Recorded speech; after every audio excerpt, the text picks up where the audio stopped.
국가직 경기도지방직 9급 시험에 붙었습니다. 국가직 행정안전부로 예정이에요. 국가직은 95점이고 지방직은 92점입니다. 일단 공무원을 하게 된 이유는 코로나 상황 여파가 매우 컸던 것 같습니다. 사실 이전에 호텔 업계에 있었는데 좀 영향을 많이 받아서 좀 더 안정적이고 제가 꾸준히 할 수 있는 직업으로 주변 지인들이나 친척들에게서 추천을 받아 하게 되었습니다.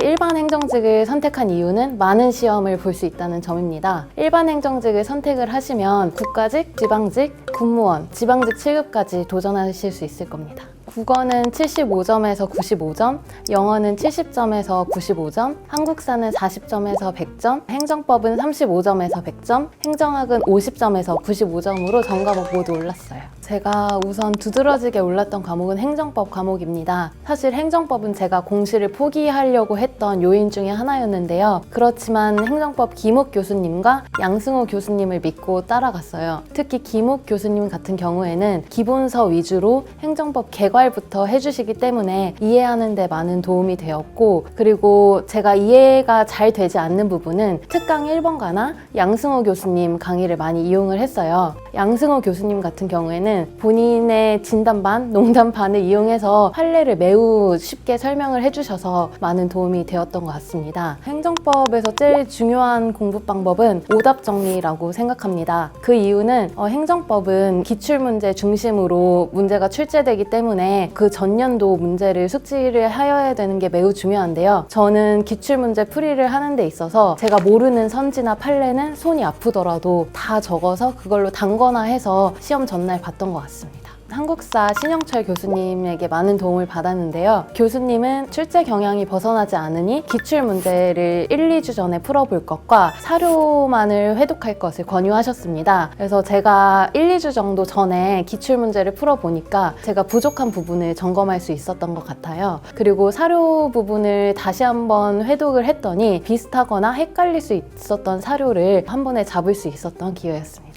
송은학 교수님의 최대 장점은 빨간 모의고사와 세세한 조언이라고 생각합니다. 우선 빨간 모의고사는 교수님이 유제 문제로 출제를 해주셔서 거의 전 범위를 볼 수 있었고, 세세한 조언으로는 교수님이 학생들에게 관심이 많으셔서 수험 기간별, 못하는 부분별로 많은 조언을 해주시는데요. 그 중에 제일 좋았던 조언은 합격생들도 이 과정을 다 겪었으니 언젠가는 합격할 수 있을 거다라는 조언을 듣고 더 열심히 공부를 했던 것 같아요.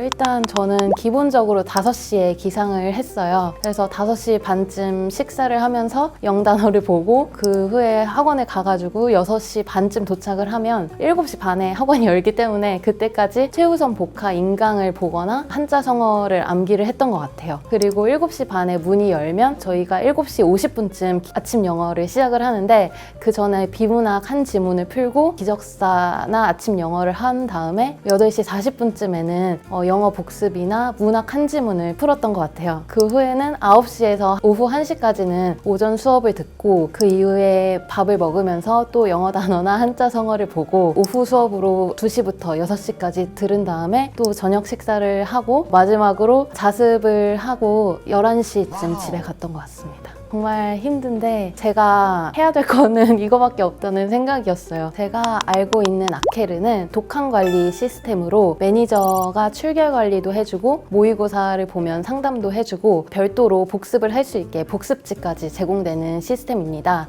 이거는 학원 수강생이라면 다 지원을 해서 받을 수 있는 서비스인데요. 제가 좋았던 거는 복습지가 제공된다는 점이었습니다. 그렇기 때문에 제가 따로 문제지를 사지 않아도 자동적으로 한 권의 문제지가 만들어지기도 했고요. 그리고 모의고사 같은 경우에는 실전 감각을 계속 유지할 수 있는 좋은 서비스라고 생각을 합니다. 그리고 그 후에 매니저한테 받는 피드백을 이용을 해서 오답 정리를 꼼꼼히 하고 저의 약점에 대해서 확인을 할 수 있었던 계기였던 것 같습니다. 제가 생각하기에는 멘탈 관리와 본인의 시간을 잘 관리하는 것이 진짜 중요하다고 생각합니다. 저 같은 경우에는 휴직을 하면서 직장을 나간 적이 있었는데 솔직히 아르바이트나 직장 직장을 공부와 같이 병행하기에는 체력적으로 매우 힘들다고 생각합니다. 그렇지만 만약에 조정을 할 수 있다면 공부 시간을 고려를 해서 아르바이트나 직장 시간을 잡는 것을 권유드립니다. 그리고 마지막으로 멘탈 관리에 있어서는 나는 뭐 직장까지 했는데 안 될 거야 라는 마음보다는 난 이렇게까지라도 했으니까 스스로 잘 될 거야 라는 긍정적인 마음이 매우 중요한 것 같아요. 제가 드리고 싶은 조언은 3가지로 말씀드릴 수 있을 것 같습니다. 첫 번째, 학원에 빠지지 말고 맨 앞자리를 사수하라 라는 겁니다. 그 이유는 학원에 빠지게 되면 1달, 2달, 그러다 1년을 빠지게 될 수도 있고 맨 앞자리에 앉아보니 집중력이 향상되고 많은 도움이 되었고 교수님들이 간혹 질문을 맨 앞자리 분들에게 하시는데 그거에 대해 대답을 더 잘하려고 열심히 공부하는 것 같습니다. 둘째는 맞지 않는 교수님이 있다면 즉각적으로 바꾸고 교수님과의 상담을 주저하지 마라. 그 이유는 에듀윌은 교수님을 선택할 수 있는 폭이 매우 많습니다. 그리고 맞지 않다면 바꾸고 상담을 해가지고 합격을 할 수 있는 지름길이 되셨으면 좋겠습니다. 마지막으로는 일상적으로 해야 되는 일은 미루지 말아야 된다는 것입니다. 예를 들면 영어 단어를 외우는 거나 비문학 지문을 푸는 거나 이런 부분은 하루라도 안 하면 감이 떨어지기 마련입니다. 저도 사실 미뤘던 적이 있는데 그러다 보니 시험까지 못했던 적도 있더라고요. 그래서 꼭 공부를 하실 때는 절대로 오늘 할 일을 내일로 미루지 말고 열심히 잘 하시길 바랍니다. 에듀윌은 합격이다.